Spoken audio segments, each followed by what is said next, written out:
A mensagem de hoje tem o título Jesus e a Sociedade. Jesus e a Sociedade. Queridos, vivemos dias aonde, querendo você ou não, percebendo você ou não, tudo ao nosso redor tenta trazer algum tipo de influência sobre nós. Algum tipo de influência, tanto que influencer virou profissão. Seja a influência de um algoritmo que tenta te prender naquilo, seja de uma propaganda que procura te levar a comprar algo, ou seja até do sistema educacional, que independente de qual seja, ele sempre tem o objetivo de formar um determinado tipo de cidadão, um determinado tipo de pessoa. Bom, a política então, nem precisa se dizer, mas eles também sempre estão cada um tentando trazer para um tipo de pensamento, para um tipo de ideologia. E hoje eu quero trazer para vocês alguns princípios da palavra para ajudarem você, para que você não seja manipulado no meio de tudo isso, valores do reino de Deus. Amém? Por isso, vamos começar por Romanos capítulo 12, versículo 2, um versículo que é bem conhecido de cada um de vocês, Romanos 12, 2. E ele diz assim, acho que vai estar aqui no telão também, isso. Não se amoldem ao padrão deste mundo, mas transformem-se pela renovação da sua mente, para que, algumas versões dizem, só então sejamos capazes de experimentar e comprovar a boa, agradável e perfeita vontade de Deus. Olha que interessante, eu vou ler de novo. Não se amoldem ao padrão deste mundo, mas transformem-se pela renovação da mente, para que sejam capazes de experimentar e comprovar a boa, agradável, perfeita vontade de Deus. Amém? Então, quando diz não se amoldem, o Novo Testamento foi escrito em grego e a palavra ali se esquematiza o que fala de conformar-se, de caber dentro de uma forma. Não se amoldem ao padrão desse mundo, como quando a gente faz um pão, um bolo, né? Você coloca a massa do pão, a massa do bolo dentro da forma e ela está mole ainda, certo? E o que ela vai acontecer? Ela vai pegar a forma daquela forma, certo? Então, se é um bolo e você coloca naquela forma redonda, o bolo vai ficar redondo. Se você coloca a massa do pão numa forma retangular, o pão vai ficar retangular. Por quê? Porque ele está se conformando. Ele está assumindo aquela forma. E a Bíblia diz, não assumam a forma desse mundo. É a pruma gelatina, né? Não assuma a forma do mundo. Não seja essa coisa molenga que simplesmente assume a forma daquilo que está ao redor. Por quê? E a Bíblia diz que o mundo jaz maligno. Então, se o mundo jaz no maligno, se o sistema que a sociedade de forma geral vive é mau, se você simplesmente tentar se encaixar nele, você vai se corromper. Certo? Então essa é a ideia. Essa é a ideia por trás daqui. Fala, segundo Strong, da mente, do caráter, do padrão. De não deixar-se moldar a mente, o caráter e o padrão pelas coisas deste mundo. É aquela velha história. Né? Ah, mas todo mundo faz. E o meme aquele, você não é todo mundo. Né? Já dizia minha mãe, você não é todo mundo. Basicamente é isso que a Bíblia está tentando transmitir nesse não se amoldem, não se conformem, ok? Amém? Não tome a forma disso. Porque o que acontece? Se você vai moldando os seus pensamentos só pelo que você, de repente, vê na TV, no rádio, nas redes sociais, você vai entrando num fluxo estranho. Quer ver? É comum você chegar numa parada de ônibus, num mercado, numa fila do pão, e as pessoas estarem fazendo o quê? Um exemplo. Reclamando. Reclamando. Elas estão reclamando se está quente, se está frio, se está chovendo, se está seco, se é a mesma coisa, né? Estão reclamando se tem dinheiro, se não tem dinheiro, se está caro, se está barato. Elas estão reclamando. Você chega num ambiente, elas estão sempre reclamando. Né? Fila de médico, então, enfim.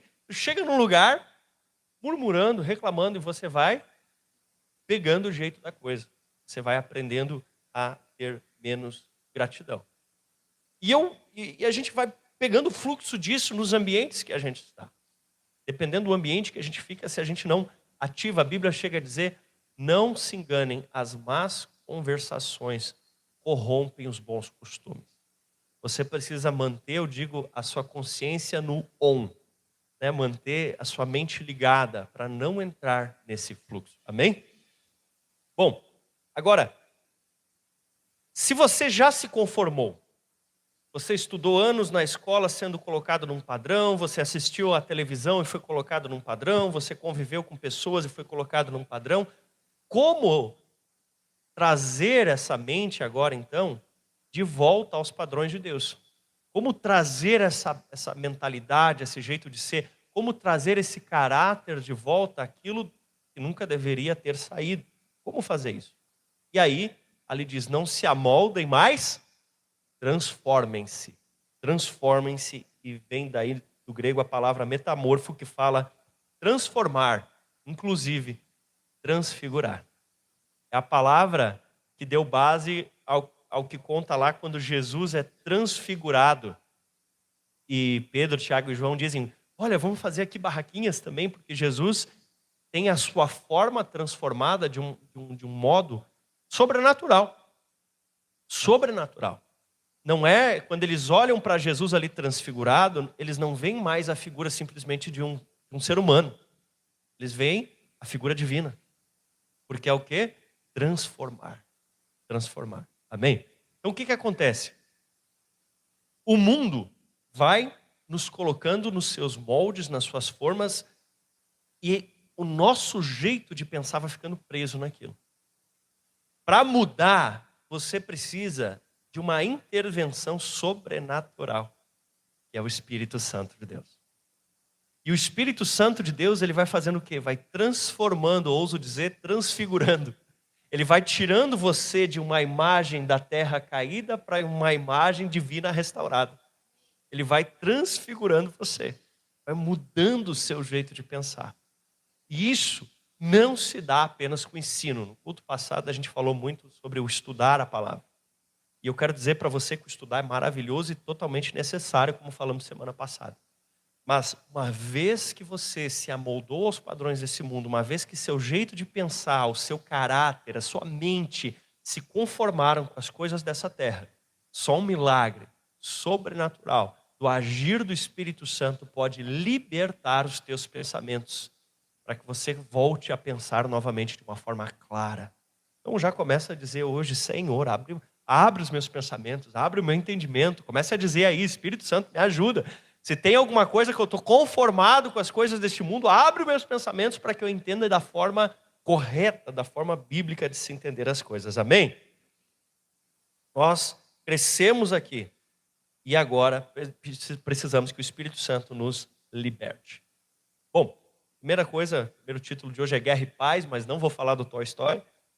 Nós, como cristãos, em relação a tudo isso que tem acontecido nos últimos dias, e essa mensagem ela mexe muito com nossos pensamentos, eu quero dizer para você que nós somos cristãos e o nosso posicionamento é contra a violência. Amém? Nós somos cristãos, como cristãos, o nosso pensamento, o nosso posicionamento ele é contra a violência. Mas nós vamos ver isso de 3 formas. Você vai ver que nessas 3 formas é diferente. Vamos lá. Primeiramente, nós somos chamados a desenvolver a paz, e a paz ela é fruto do Espírito. A verdadeira paz ela é gerada através do teu relacionamento com o Espírito Santo. A paz não é estar com o bolso cheio de dinheiro ou vazio dele, a barriga cheia ou vazia. A paz ela é gerada no teu relacionamento com o Espírito Santo de Deus, amém? Outra coisa, tem 2 bem-aventuranças ali de Mateus 5 que Jesus fala sobre isso. Ele fala, bem-aventurados os pacificadores, porque serão chamados filhos de Deus. Então você é um agente gerador de paz. Aonde você vai, você é um agente gerador de paz. E a segunda, os mansos herdarão a terra. O que é ser manso? Biblicamente falando, manso é um grande poder sob o controle. Um grande poder dominado. É ter um grande poder, mas esse grande poder estar controlado. Amém? Nós não somos hippies, mas somos um povo de paz e amor de fato. Amém? Isso contrasta com o outro lado que nós vemos, que é o mesmo Deus que falou para Israel apagar da existência povos que viviam, por exemplo, do sacrifício de crianças. Eram povos que viviam do culto de sacrifícios a crianças, cultos com orgias. E Deus, no Antigo Testamento, usa o povo de Israel para tirar aquele povo, porque senão ele teria que destruir a terra inteira, caso aquilo se espalhasse. Então, ao mesmo tempo que você vê que nós somos chamados a viver de paz, nós percebemos que existem momentos onde uma intervenção é diferente, ela é necessária. Inclusive, nós percebemos que Deus usava, às vezes, até impérios pagãos como uma espécie de ferramenta, né, para trazer a punição de nações que povos precisavam. Olha que coisa maluca isso. Vamos lá. Então, a primeira coisa dentro disso é que, como indivíduos, como pessoas, nós somos da paz e nós não nos vingamos. Amém? Nós não nos vingamos. Se era teu sonho entrar para os Vingadores, você pode desistir agora. Nós não nos vingamos. Segundo Lucas 6:29, nós somos aqueles que dão a outra face. Nós não usamos de violência física para debater ideias, nós não usamos de violência física para resolver os nossos conflitos de forma geral. E ali nesse contexto onde fala de andar uma segunda milha, aquelas pessoas tinham uma autoridade legal, os romanos tinham uma autoridade legal ali, para pedir ajuda aos judeus. Então, se estava passando um soldado romano carregando ali equipamento de guerra, e tivesse um judeu por perto, ele podia dizer, olha, me ajude a carregar por 1 milha esse peso. E o judeu carregava com ele. Mas alguns exageravam um pouquinho e diziam, não, carrega mais 1 milha. E aí o que Jesus estava tentando dizer é, mesmo que seja ilegal ele fazer você caminhar mais longe ainda, caminha. Vai lá, carrega esse peso para ele, ajuda ele. Né? Mesmo que eles tivessem uma autoridade legal para pedir, às vezes eles exageravam com violência física, com espólio de bens. E Jesus diz, ele pegou o teu casaco, dá o outro casaco também. Né? Não revida, vamos tentar deixar as coisas em paz aí. E quando nós paramos para pensar, é parecido, guardando várias proporções, a forma como hoje nós vivemos como Brasil. Por quê? O nosso Brasil, de uma forma geral, ele já está nos fazendo caminhar a segunda milha. Porque quando nós olhamos para o cenário de impostos, de corrupção, de tudo que nós estamos vivendo, já extrapolou o que é legal, o que é correto. Já é a segunda milha. Né? Como sociedade brasileira, o Brasil está oprimido, o Brasil está num momento de opressão. E nós não vamos sair contra o soldado romano dizendo, me devolve meu casaco, não vou caminhar 2 milhas. Nós estamos já andando essa segunda milha também. Né? E quando nós vimos aquele assassinato terrível do Charlie Kirk lá nos Estados Unidos, aquilo foi algo muito assustador e acendeu um alerta muito grande. Porque, além de tudo, ele era um pregador cristão, um pregador evangélico, também tinha suas posições políticas, pelas quais, inclusive, foi assassinado. Mas nós precisamos entender que a nossa resposta agora não é por aí sair matando todo mundo. Não é dessa forma, assassinaram um cristão lá, um pregador, agora vamos sair assassinando. De forma alguma, nós não somos chamados a isso. Nós não somos chamados dessa forma. Né? Os discípulos até falaram para Jesus, Jesus, quer que a gente mande cair fogo do céu? E daí Jesus olha para eles e diz, vocês não estão entendendo nada ainda. Vocês não pegaram o jeito da coisa ainda. Então nós, como cidadãos, nós não somos a favor de sair por aí matando ninguém, né? Batendo em pessoas. Nós não trabalhamos desse jeito, queridos. Assim, até eu fiquei, acho que na época que teve eleição, não lembro, Um pessoal que às vezes falava assim, até pessoas evangélicas falavam assim, tinha que alguém lá e matar o juiz fulano, ou o político tal. E eu dizia, não, isso não é a forma do cristão resolver esse tipo de assunto. Não é assim que nós trabalhamos. Por quê? Assim como teve pessoas que ficaram bravas, né? Aliás, felizes com a morte do Kirk, teve gente que comemorou a morte dele, isso é terrível e é errado demais. Se, de repente, morresse aquele político ou aquele juiz que você não gosta, talvez você ia comemorar também. Isso também é errado, porque nós não queremos que ninguém seja morto. Como cristãos, a nossa posição é esperar que as pessoas passem pelo devido processo legal e que isso seja feito de uma forma justa, né? Parece um pouco utópico, né? Enfim, mas esse é o desejo que temos, que as coisas sejam resolvidas da forma mais pacífica possível, sem mortes. Não é desse jeito que nós trabalhamos. Para complementar, eu quero ler contigo ainda Romanos 12, 17 a 21, que diz assim: não paguem a ninguém mal por mal. Isso eu estou falando tudo no quesito individual, certo? Você como pessoa, você como pessoa. Não paguem a ninguém por mal, procurem fazer o bem diante de todos. Se possível, no que depender de vocês, vivam em paz com todas as pessoas. Meus amados, versículo 19, não façam justiças com as próprias mãos. Não façam justiça com as próprias mãos, amém? Ou como diz na NVI, nunca procurem vingar-se. Mas deem lugar à ira de Deus. O que seria isso? Deus traz juízo sobre pessoas e situações, e ele não peca. Aí que está a diferença. Porque quando a gente tenta fazer justiça com as nossas próprias mãos, os nossos sentimentos humanos que às vezes estão vinculados com essa terra, eles pecam. E às vezes nós podemos errar no fazer a justiça. Agora Deus sempre faz a justiça. E Ele faz do jeito certo. Às vezes pode ser na nossa geração, ou na próxima, ou na eternidade, mas Deus sempre fará toda a justiça. Amém? Agora continuando, ele diz ainda, Deus falando, para mim pertence a vingança, e eu retribuirei, diz o Senhor.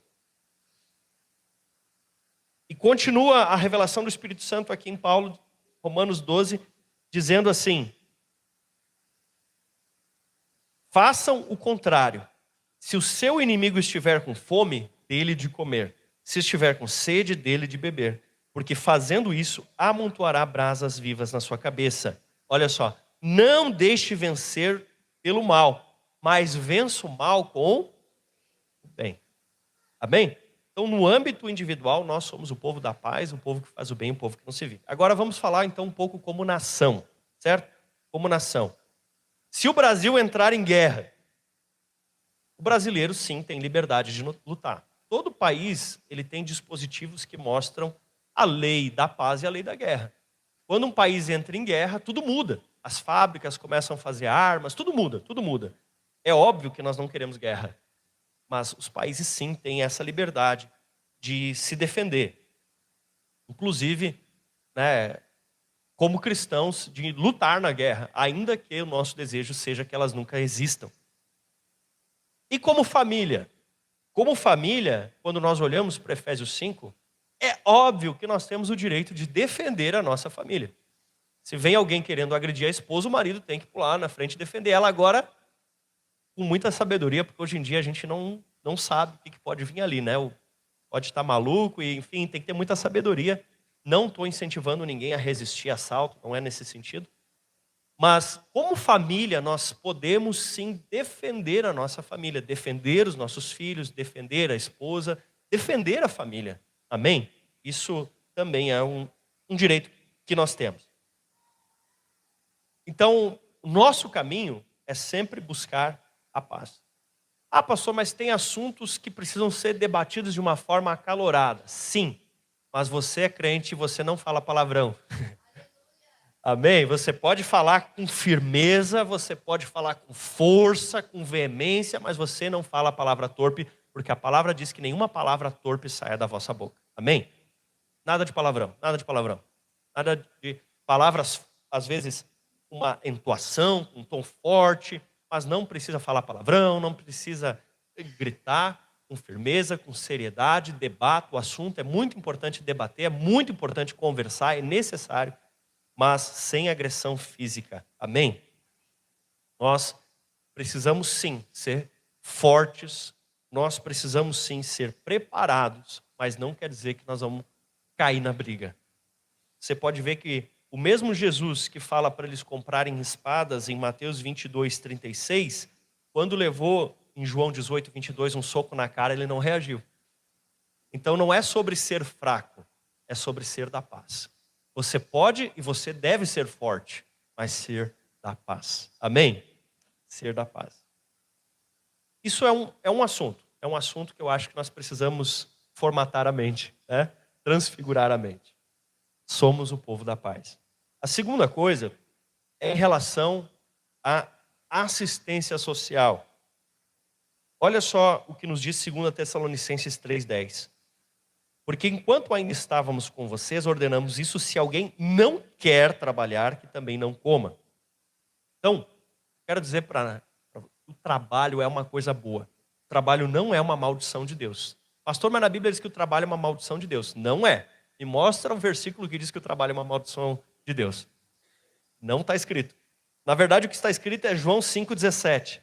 Mas Jesus disse: meu Pai trabalha até agora e eu trabalho também.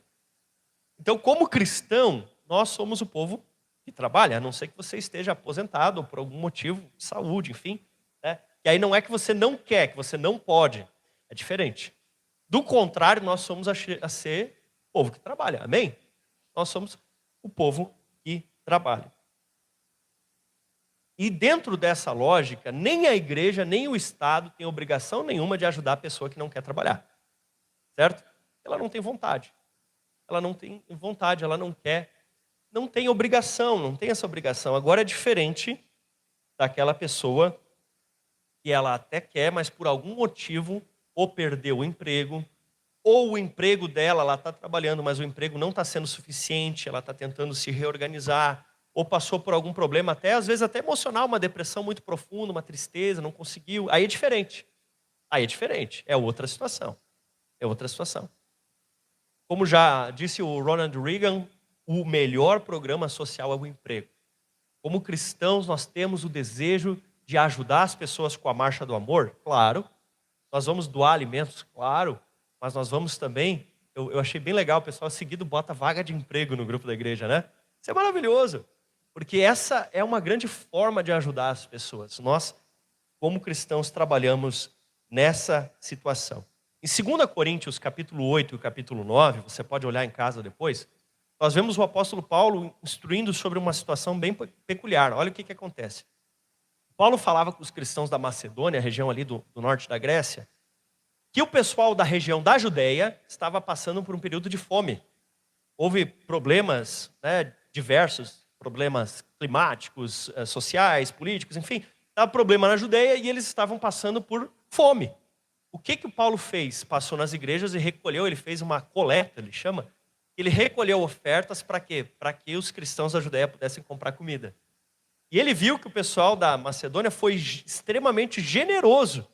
E até algumas igrejas que eram pobrezinhas ofertaram para ajudar aqueles cristãos que estavam passando fome. Isso é muito lindo e nós acreditamos de trabalhar dessa forma, amém? Inclusive, a forma como eles faziam a ceia do Senhor, ali no período do primeiro século, era um pouco parecida com como nós fazemos o lanche da célula. E o que o Paulo escreve para eles? No texto de 1 Coríntios 11, 20 a 22, ele fala assim: gente, do jeito que vocês estão fazendo, não é a ceia do Senhor. Porque o que acontece? Quando termina o nosso culto na casa ali, saem uns bem loucos comendo, se abancam em cima da comida e acabam com tudo. E os pobres que vieram para o culto, para a célula, ficam só olhando apavorado. E aí o Paulo diz assim: faz assim, come o teu lanchinho em casa. E aí quando tu chegar na hora da ceia, que a ceia não era só um pedacinho de pão que nem a gente faz hoje, era uma refeição. Quando tu chegar na ceia, aqueles cristãos que são pobres, deixa eles comer primeiro.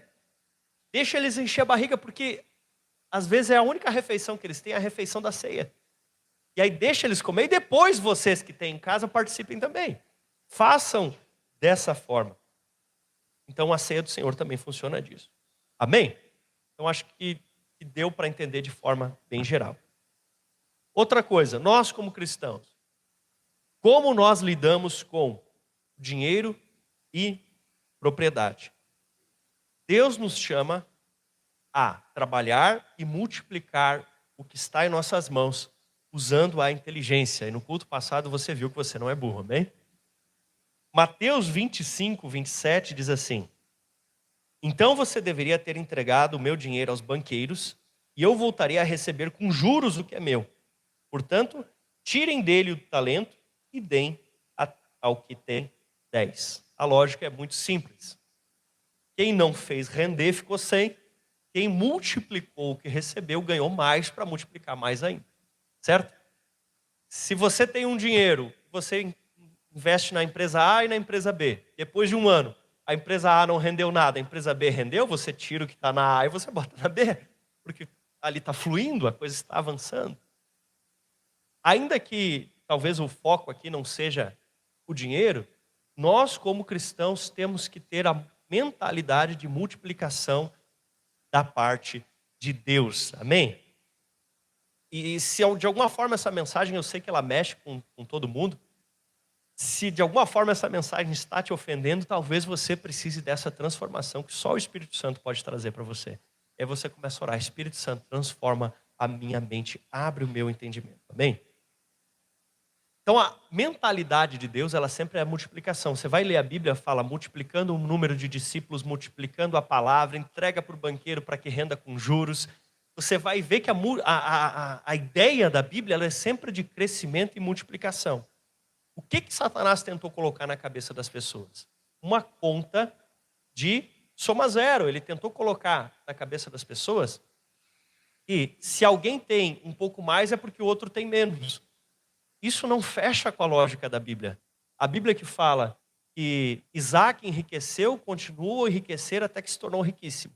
O pastor vai pregar a teologia da prosperidade de forma alguma. Eu não prego nem a teologia da prosperidade, nem a teologia da miséria. Eu tento pregar a Bíblia.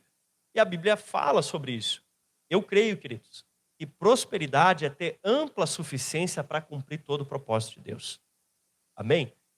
Se Isaac foi tornado riquíssimo por Deus, para que através da família dele surgisse a descendência que se tornaria o povo de Israel, então existia um propósito na vida de Isaac. E para cumprir esse propósito, Isaac precisava ficar o que a gente hoje chamaria de bilionário.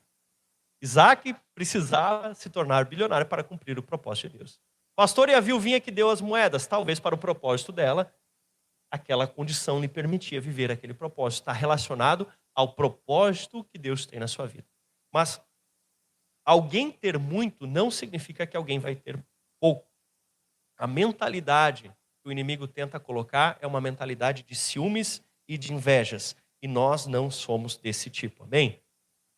Jesus andou com os discípulos, que era uma gurizada pelada, né, sem grana? Sim, mas Jesus também foi sepultado no túmulo de José de Arimateia, que era um rico, e Jesus teve muito investimento, tanto ele como Paulo, de mulheres da alta sociedade. Investiam o seu dinheiro para que eles pudessem avançar e continuar pregando. O próprio apóstolo Paulo revezava momentos aonde ele, ora, se dedicava só ao ministério, ora se dedicava ao empreendedorismo, construindo tendas. E assim ele conseguia fazer o seu negócio avançar. Amém? Então, nós desejamos que possamos viver como um justo filho de Deus. Pensa comigo, você é um filho de Deus. Você tem vontade de fazer o bem. Você tem vontade de fazer o que é certo, correto? Na mão de quem o dinheiro vai dar um resultado melhor para a glória de Deus? Na mão de uma pessoa que tem ideias más, desejos maus, vontade de fazer o mal, princípios corrompidos, ou na sua mão? Se o recurso chegar na sua mão, você vai fazer coisas boas ou ruins com ele? Então por que você vai ter medo do recurso? Entende? Porque você vai empregar ele de uma forma ou de outra para a glória de Deus, para a sua família. Romanos 13:8 chega a exortar os cristãos que nós não devemos dever nada. Nunca foi desejo de Deus que os cristãos fossem pessoas endividadas. Deixa eu te contar isso. Se essa mentalidade entrou na sua cabeça, deixa eu te contar, não é desejo de Deus que você viva endividado. É diferente de investimentos, financiamentos, eu estou falando de dívida. Se você está endividado, você não está naquilo que Deus tem para você e Ele deseja transformar a tua realidade. Eu falo isso não como julgamento, mas no sentido de que você entenda que Deus quer te ajudar a mudar essa situação. Amém? Estude a palavra, ore, busque ajuda e você vai vencer. Inclusive, você precisa mais do que você imagina. E eu vou te explicar por quê. Deus deseja que você seja uma plataforma de lançamento para os seus filhos e, se possível, para os teus netos. É interessante que, quando vai ser lançado um foguete, eles têm que fazer uma base. E ali eles colocam quilômetros de concreto, né? e estruturas de aço e preparam a base para que o foguete possa ser lançado daquele lugar. Você é o piso da onde os seus filhos vão partir. É a partir de você que eles vão avançar. E a Bíblia diz em Provérbios 13, 22, o homem bom, vamos falar de forma geral aqui, homens e mulheres, tem alguém aqui que pela graça de Deus é bom? Tem? Tem? Pela graça de Deus? O homem bom deixa herança aos filhos dos seus filhos. Aos filhos dos seus filhos. Certo? Então vamos lá. Não vai acontecer, tá? Mas se você morresse hoje, que herança você deixava para os teus filhos? Que herança você deixaria para os teus netos? Pastor, um bolo de boleto assim. Jesus vai te ajudar a vencer essa montanha aí. A montanha se moverá. Mas Deus deseja que você tenha algo para deixar para os seus filhos. Que coisa boa você ter algo para deixar para os seus filhos. Claro, em primeiro lugar, a presença de Deus, uma boa educação. Mas que coisa legal. Quando, de repente, os filhos vão casar e os pais podem dar, sei lá, um carro, uma casa para eles, podem ajudar a fazer uma faculdade. Que coisa boa, né? Sonhe com isso. Sonhe com isso. Não deixa o inimigo enganar você. Ah, não, mas se eu tiver uma casa para deixar para o meu filho, alguém vai estar sem casa. Que paranoia é essa? Sonhe. Deixar para a sua família coisas boas, né? Não é tão legal, eu tenho lá em casa um faqueiro que a minha esposa ganhou da vovozinha dela, né? E coisa boa, que coisa boa um dia os meus netos poderem dizer assim também, né? Ah, esse faqueiro eu ganhei do vovô Cid. Coisa legal. Quem nos enganou para roubar esses sonhos do nosso coração? Quem? E a herança é o quê? É uma propriedade privada. É algo que você tem, algo que a Bíblia defende. E que você faça das suas coisas o que você quiser fazer com as suas coisas. Eu quero ler contigo um texto longo, mas necessário. Então, se você quiser, pode abrir a sua Bíblia em Mateus capítulo 1. Aliás, Mateus capítulo 20, versículos do 1 até o 16. Eu vou ler na NAA, Nova Almeida atualizada. Mateus 20, do 1 até o 16.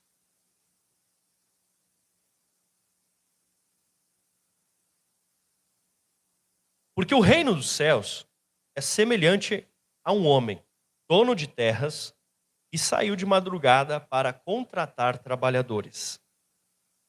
E tendo combinado, olha só, contratado com os trabalhadores para pagar 1 denário por dia, mandou para a vinha. Então, de manhã, provavelmente ali pelas 6 da manhã, ele contratou e combinou com eles o pagamento de uma moeda, que era o preço justo, era tipo salário mínimo. O salário mínimo era uma moeda por dia, aquela específica moeda. Então ele combinou, vou te pagar um salário mínimo para trabalhar.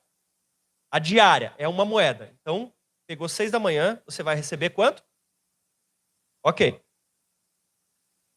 Saiu por volta de 9 horas da manhã e viu na praça outros desocupados e disse: vão vocês trabalhar na vinha e eu pagarei o que for justo. Quanto ele combinou pagar? Não, o que for justo. Né? Ele combinou pagar o que for justo. Eles foram, e tendo saído de novo perto do meio-dia, e às 3 da tarde, fez a mesma coisa. Com quem ele combinou uma moeda? O das 6 da manhã. Com esse ele combinou. Com os outros ele falou que ia pagar o que ele achasse justo. Certo? E saindo por volta das 5 da tarde, o expediente ia até às 6, naquela época, tá? Começava às 6 da manhã até às 6 da noite. Saindo por volta das 5 horas da tarde, encontrou os que estavam desocupados e perguntou: por que vocês estão aí desocupados o dia todo? E ele respondeu: porque ninguém nos contratou. Então, ele disse: vão vocês também à vinha. Ele combinou de pagar quanto para esses últimos? Ele nem falou nada. Nem falou nada de valor. Ao cair da tarde, o dono da vinha disse ao seu administrador: chame os trabalhadores e pague o salário, começando pelos últimos, indo até os primeiros. Então, ele começou pagando das 5 da tarde, depois das 3 da tarde, depois meio-dia, depois 9 da manhã e, por último, às 6 da manhã. Que é o que ele combinou, uma moeda foi os das 6 da manhã. Chegando os que foram contratados às 5 da tarde, cada um deles recebeu um denário. Então, o cara trabalhou às 5 da tarde e ganhou quanto? Ganhou a moeda, certo? Ao chegarem os primeiros, os das 6 da manhã, eles pensaram assim que receberiam mais. Porém, esses receberam cada um. Quanto que tinha combinado? Quanto eles receberam? Certo. Mas, tendo recebido, começaram a murmurar contra o dono da terra, dizendo: estes últimos trabalharam apenas 1 hora, mas você nos igualou a nós, que ficamos na fadiga do calor. Então o dono disse a eles: amigo, eu não estou sendo injusto com você. Você combinou de trabalhar por... Quanto ele pagou? O que tem errado? Não foi um contrato entre duas pessoas ali? Combinou um denário, está tudo resolvido. Mas não termina por aí. Pegue o que é seu e saia daqui. Ficou brabo. Ficou brabo? Poxa, eu combinei contigo de te pagar 1, eu te paguei 1. O que tu está reclamando? Não foi esse o trato? Não foi esse o combinado? Pois eu quero dar para o último mesmo que eu dei para você. Eu estou com vontade. Eu tenho dinheiro aqui, eu paguei para ti 1 que tu queria, e eu estou com vontade de pagar 1 para o cara que foi trabalhar às 5 da tarde. E aí? Qual é o problema? O que tem de errado nisso? Será que não é lícito eu fazer o que eu quero com o que é meu? Aí ele tordou com os caras. Ué, a moeda estava no bolso de quem? No bolso dele. Se ele quisesse atirar a moeda no meio do lodo, ele podia, e ninguém podia reclamar disso, porque é propriedade privada. O dinheiro é dele. Não tem que estar controlando o dinheiro dos outros. Certo? Será que não me é lícito fazer o que eu quero com o que é meu? Ou você ficou inveja porque eu sou bom? Ah, tá achando ruim que eu estou dando presente para os outros? Se eu quero dar mais? Assim os últimos serão os primeiros e os primeiros serão os últimos. É claro que aqui o foco dessa parábola de Jesus não é o dinheiro, né? Não é o foco. Mas olhando para essa história, a gente vê algumas coisas. O dono foi justo e ele cumpriu o contrato. Ele foi justo. Não fez nada errado. Não tinha problema nenhum. Os empregados, sim, estavam errados. Porque eles foram murmuradores e ciumentos. Murmurador e ciumento. Cada um faz o que quer com seus bens e propriedades, desde que não infrinja a liberdade do outro. Né?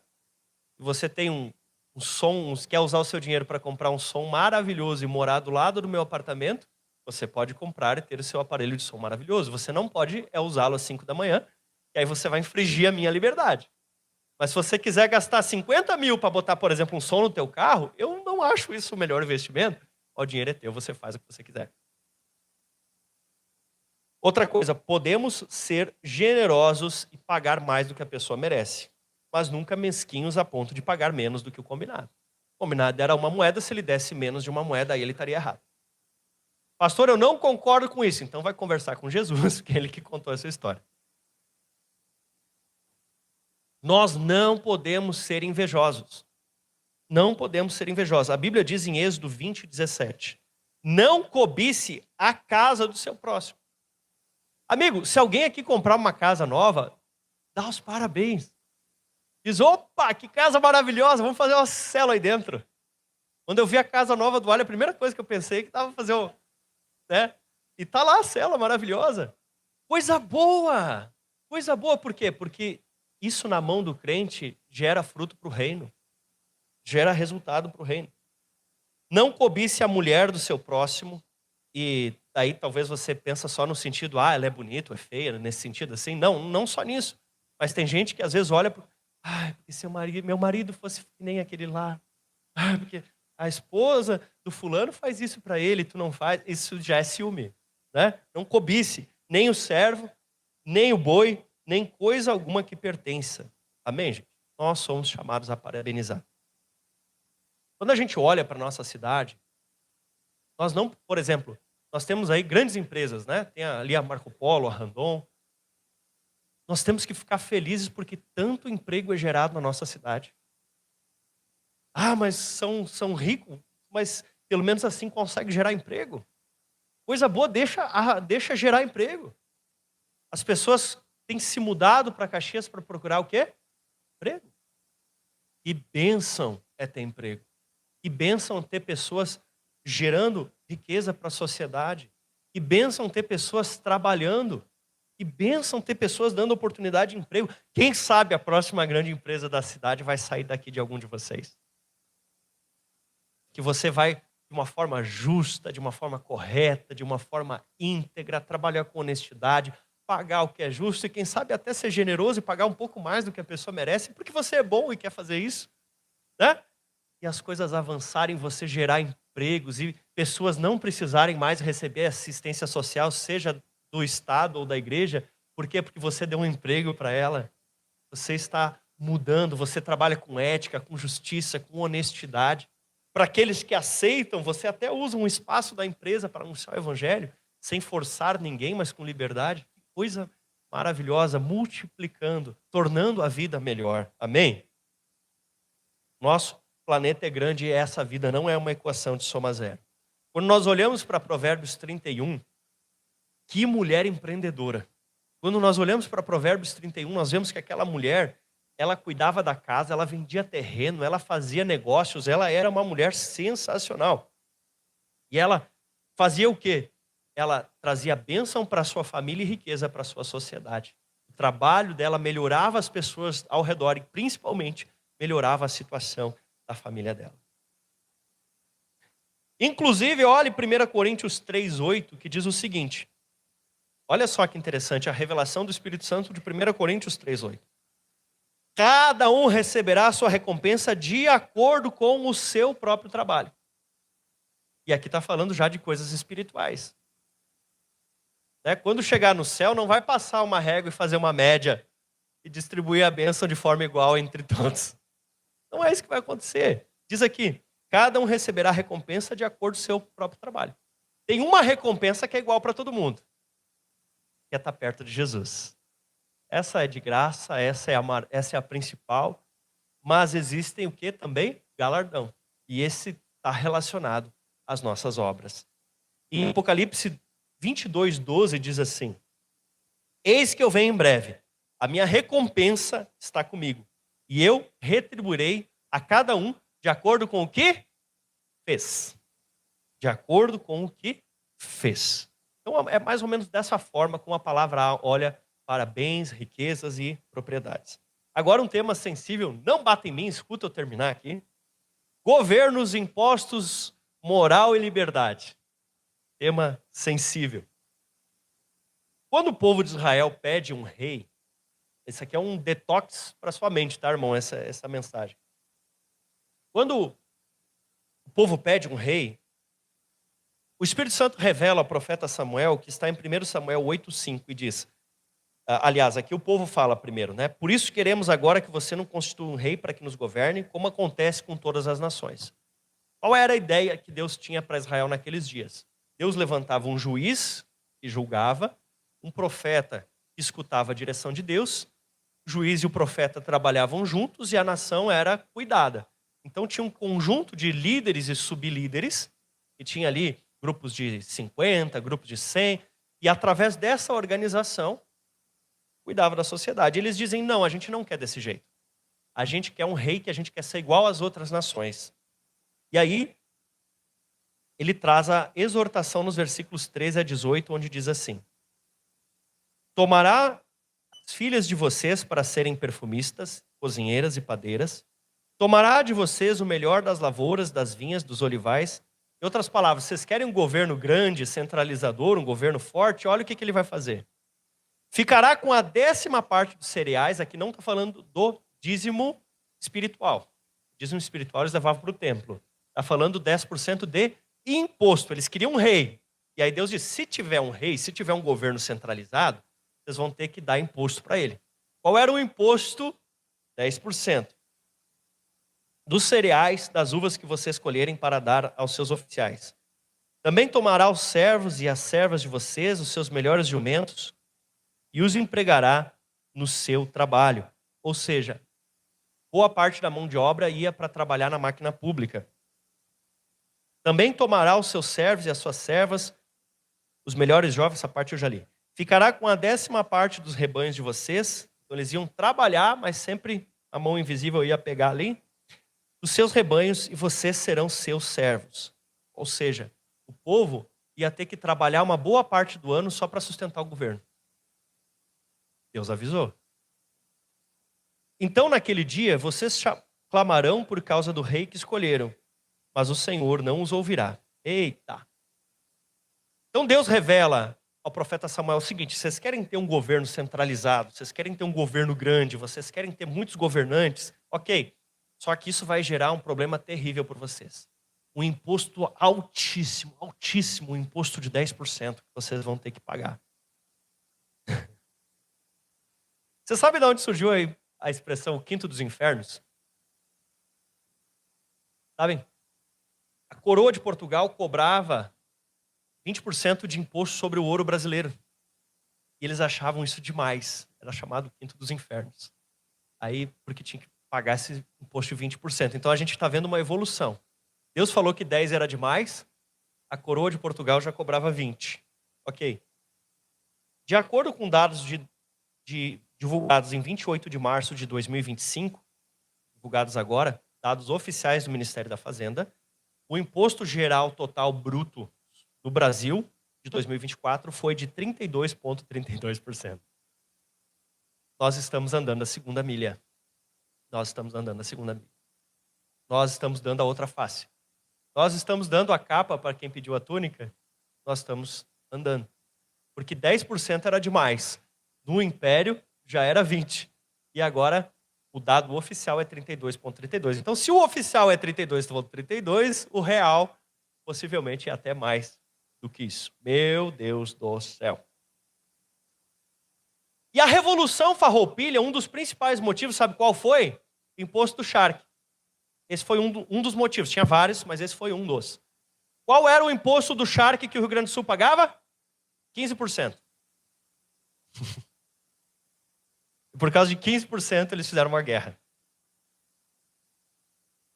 Pastor, é para a gente fazer uma guerra por causa dos 32%? Não. Lembra do primeiro. Por isso que eu comecei a mensagem desse jeito, tá?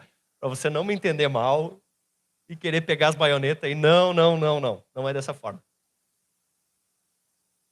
Mas eu estou te mostrando que está tudo errado. Está tudo errado. A Bíblia mostra que imposto de 10% era caro. Os farroupilhas lutaram, entre outras coisas, por causa de 15%. O Império cobrava 20%. Os brasileiros chamaram de quinto dos infernos. E hoje a gente paga mais de 32%. Está tudo errado.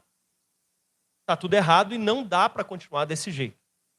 Nós precisamos debater esse assunto, nós precisamos conversar sobre isso, nós precisamos, de alguma forma, chegar numa conclusão, até porque nós somos descendentes dos gaúchos que pelejaram essa guerra, mas também temos na nossa cidade o nome do Duque de Caxias, que interviu para que se fizesse o Tratado do Poncho Verde, acabasse a guerra, os impostos fossem reduzidos e os militares fossem integrados no Exército Imperial. Então nós temos um Estado que lutou contra o imposto, mas também o nome de alguém que tentou negociar para se resolver. Então nós precisamos trabalhar para resolver essa situação. Primeiro, orando. Também debatendo. Também votando. E quem sabe até algum de vocês concorrendo. Porque nós precisamos sim de muitos professores, está faltando professor. Está faltando cristão professor na sala de aula para fazer a diferença no sistema educacional e mudar a mentalidade. Está faltando. Nós precisamos de cristãos mecânicos, cristãos padeiros, mas nós também precisamos de cristãos vereadores, cristãos prefeitos, deputados, presidentes, pessoas que tentem levar bons princípios, justiça, formas corretas. Não tem político que salve o Brasil. Não tem. Não tem. Quem salva o Brasil é Jesus, quem salva as pessoas é Jesus, e só Jesus pode realmente mudar de verdade a situação. Mas os políticos podem ajudar pelo menos um pouco. Podem trabalhar, se nós elegermos políticos melhores, eles podem trabalhar pelo menos um pouco para tentar melhorar essa situação que estamos hoje. Nós vivemos, desde que Eva pecou, numa sociedade caída. E não adianta nós esperarmos que simplesmente um governo, alguém vai resolver a nossa vida. Quem resolve a tua vida é Jesus. E depois que Jesus resolve a tua vida, você baixa a cabeça, trabalha, gera riqueza, debate sobre esse assunto e da próxima eleição vota bem, vota pensando, vota consciente para fazer a diferença. Se você quiser, eu tenho uma mensagem que fala exclusivamente sobre isso, que fala o cristão e a política, você pode procurar ali no YouTube também. Amém? Nós não podemos ficar quietos quando vemos corrupção, quando vemos injustiça, quando vemos coisas erradas. Como eu disse, você não pode ir para a violência, mas você pode sim debater. Você não vai estragar a família, você não vai estragar a amizade. Por quê? Porque você não vai debater como uma pessoa ignorante. Você vai debater com inteligência. Nós temos a mente de Cristo e você vai conversar de uma forma decente, honrada e respeitosa. Tem alguns casos que não dá para conversar, beleza. Tem casos que dá, beleza. E com paz, com amor, do jeito certo, nós vamos trabalhando por uma transformação. Amém? Precisamos de governantes que saibam a diferença entre o que é bom e é ruim. E às vezes, infelizmente, até governantes que não são convertidos têm mais noção do que alguns cristãos. É apavorante isso. E existe uma diferença gritante entre uma coisa boa e uma coisa ruim. Mas vivemos em dias, como diz aqui Isaías capítulo 5, versículo 20. Ai dos que ao mal chamam bem e ao bem chamam mal. Que fazem das trevas luz e das luz fazem trevas. Que mudam o amargo por doce e o doce por amargo. Então, tem coisa que é boa, tem coisa que é ruim. E isso tem que estar muito claro. Não pode ser uma nuvem misturada. Tem que estar muito claro. Amém? O Salmo 139, por exemplo, especialmente no versículo 13 e 16, nos ensina muito, nos mostra muito. Por exemplo, que a vida é algo maravilhoso, que a vida começa desde lá do ventre, desde a concepção. A família, seja pela lei ou seja pela lei de Deus, a família é algo que tem que ser protegido. As crianças têm que ser protegidas. O casamento, sabe, pai, mãe, filhos, tem que ser protegido, tem que ser guardado. Essa é a base da sociedade. Casamento, família, pais criando filhos. Essa é a base da sociedade, isso que forma a sociedade. Qualquer coisa que tente destruir famílias não pode estar certo. Sinceramente, a grande expectativa que eu tenho em relação a qualquer governo é que eles atrapalhem o menos possível.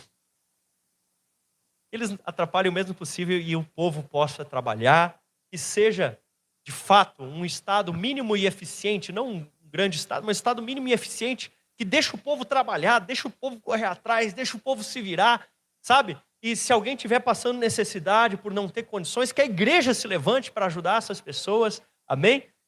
E a coisa avance, e a coisa siga para frente, amém? Glória a Deus, que não crie regras inúteis, que não crie regras abusivas, que não tenha restrições à liberdade, inclusive liberdade de culto, liberdade de expressão. Políticos que entendam que eles são funcionários do povo e não donos do povo. Eles trabalham para o povo, mas não são donos do povo. Eu quero chamar para você, você é uma revolução do modo de pensar, uma revolução de amor, uma revolução não com agressividade, uma revolução com inteligência, uma revolução com força, onde nós nos levantemos contra toda injustiça, com inteligência, com atitude, com conversa. Talvez a maior revolução que você possa fazer hoje seja ter uma empresa bem-sucedida. Talvez essa seja a grande revolução que você possa fazer hoje. Gerar muitos empregos. Ser um ótimo professor numa escola pública. Talvez essa seja uma revolução que você pode fazer hoje. Amém? Eu quero convidar você a que nós possamos orar nesse sentido, para que nós venhamos viver uma transformação. Nós estamos caminhando a segunda, a terceira milha, e nós precisamos fazer alguma coisa e nos posicionar em oração, para que o nosso país não venha entrar em convulsão social, para que o nosso país não venha entrar em guerra civil ou qualquer coisa nesse tipo. Nós precisamos trabalhar em relação a isso. Quero convidar você a fechar os teus olhos, te colocar de pé. Aleluia. E comece a clamar ao Senhor. Se você, porventura, tem de alguma forma sido agressivo, ignorante, você possa pedir perdão ao Senhor por isso. E possa pedir que Ele te ajude a conseguir de alguma forma inteligente, de alguma forma cheia do Espírito Santo, ter a sua mente transformada e fazer a diferença na nossa nação. Peço ao Espírito Santo, transforma o meu jeito de pensar, Senhor. Abre o meu entendimento, Senhor Jesus. Espírito Santo de Deus, eu me amoldei nas formas desse mundo. Eu comecei a me conformar e a ser só mais um na sociedade. Diga a Ele, mas Espírito Santo, eu peço hoje, abre o meu entendimento. Abre o meu entendimento. Abre a minha mente, Senhor, para que eu consiga enxergar as coisas como elas de fato são. Talvez hoje ao ouvir essa mensagem você pensa, poxa, se eu fosse o camarada das 6 da manhã, eu ia reclamar, que nem eles reclamaram quando receberam a moeda. Peça, Espírito Santo, abre a minha mente. Abre a minha mentalidade. Abre o meu entendimento, Senhor. Me ajuda a não ser ciumento. Me ajuda a não cobiçar o que é dos outros. Senhor, me ajuda a ser aquele que fica feliz com o sucesso dos outros. Que celebra, que quando vê uma coisa boa comemora, que quando vê uma coisa boa fica feliz. Inclusive na igreja. E quando vê alguém se tornando líder de célula, alguém tocando no louvor, alguém varrendo o chão, alguém assando a carne, fica feliz, dizendo, olha que legal, meu irmão está tendo a oportunidade de servir, que bênção. Oh, nós somos chamados a celebrar. Ah, Senhor, nós queremos levantar um clamor pelo nosso país. Desde que Eva pecou, a sociedade jaz no maligno, Senhor. E nós te clamamos que isso não entre na nossa mente. Mas que ao contrário, nós sejamos aqueles que são agentes de transformação aonde passam. Que nós possamos, aonde quer que passarmos, sermos agentes de transformação, abrindo as mentes, abrindo os corações. Nos ajuda, Senhor, a espalhar a sua semente. Que o nosso Deus é Deus de multiplicação. Que o mundo não é uma equação de soma zero. Que nós venhamos a passar, a gerar empregos, a anunciar o Evangelho, a fazer a diferença, a transformarmos a realidade dos lugares onde passarmos.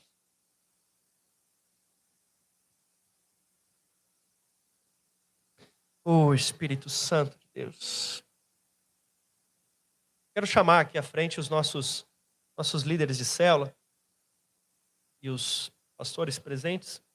Eu quero convidar você que hoje diz, eu preciso que ore por mim. Pode ser pelo motivo da palavra, mas de repente você veio no culto hoje e você diz assim, tudo que eu preciso é que alguém ore por mim, você já veio de casa com o seu motivo de oração. Corre para cá, eles vão orar por você. Corre para cá, eles vão orar, ministrar sobre a sua vida. Mas também que você que está dizendo assim, eu preciso ter a minha mente transfigurada, eu preciso ter a minha mente transformada. Vem aqui, eles vão orar por você. Vem aqui, eles vão orar. Corre, bem rápido, podem começar a orar. Vem cá. Tanto você que quer dizer, eu preciso, aí você fala para a pessoa que vai orar por você. Você diz para ela se é um motivo que você já trouxe de casa, ou se é sobre a mensagem. Fala para a pessoa que vai orar por você.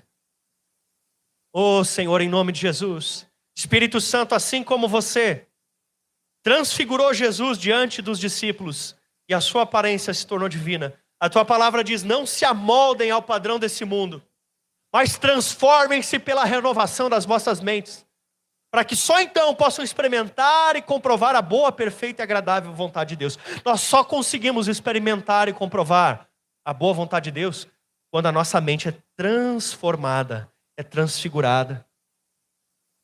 Quando você chegou nesse mundo, meu irmão, você era um bebê. E como um bebê, você foi colocado naquela forma de bolo, que nem quando você derrama do liquidificador, da batedeira para dentro da forma do bolo, e aquela massa vai tomando, você chegou um bebê. Mas hoje o Espírito Santo quer abrir a tua mente. Você que diz, eu não quero que a minha mente esteja presa, eu quero que a minha mentalidade seja aberta, eu não quero mais viver pelos princípios desse mundo. Venha cá receber oração.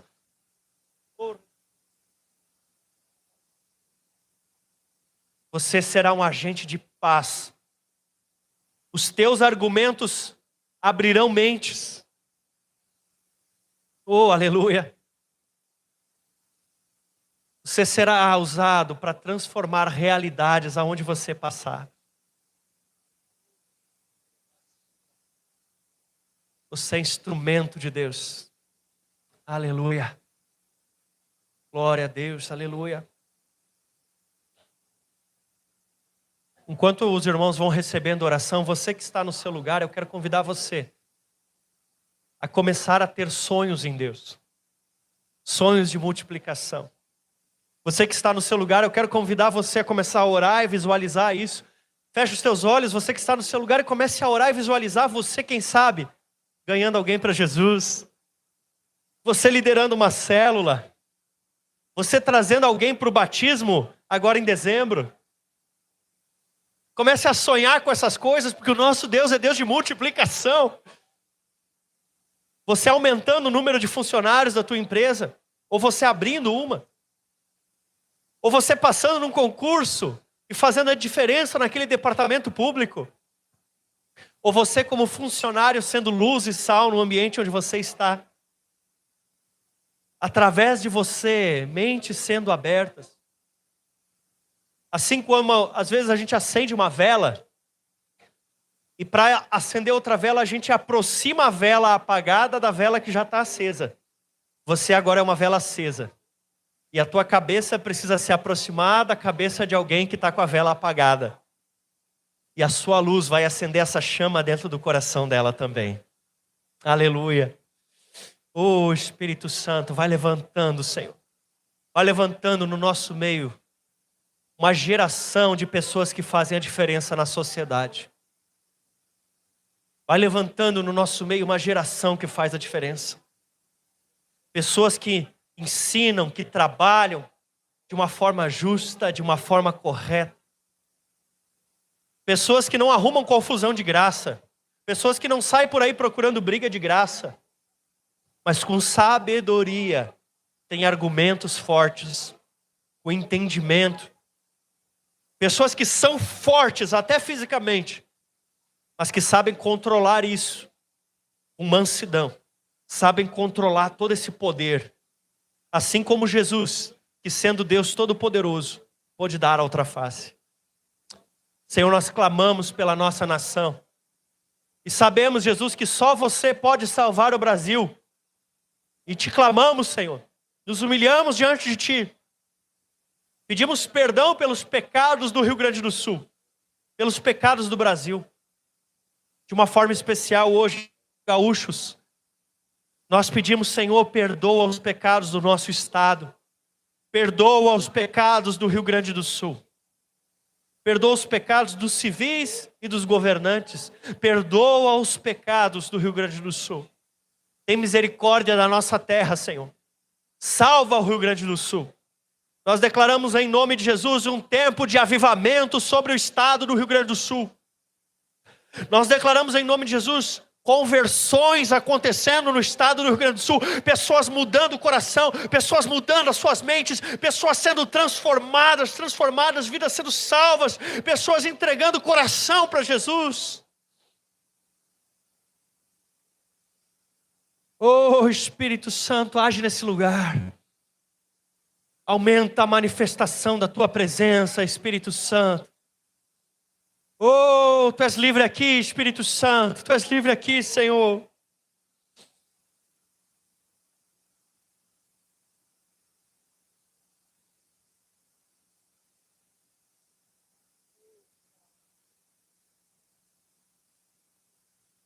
Nós já estamos nos encaminhando para terminar o culto, mas se mais alguém precisa de oração ainda, pode procurar, pode vir à frente.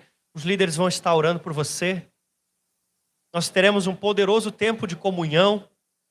Nós convidamos você a não ir embora, a ficar aqui para almoçar junto com a gente, a estar junto com a gente para almoçarmos juntos, para termos uma mateada depois do almoço, um tempo de confraternização.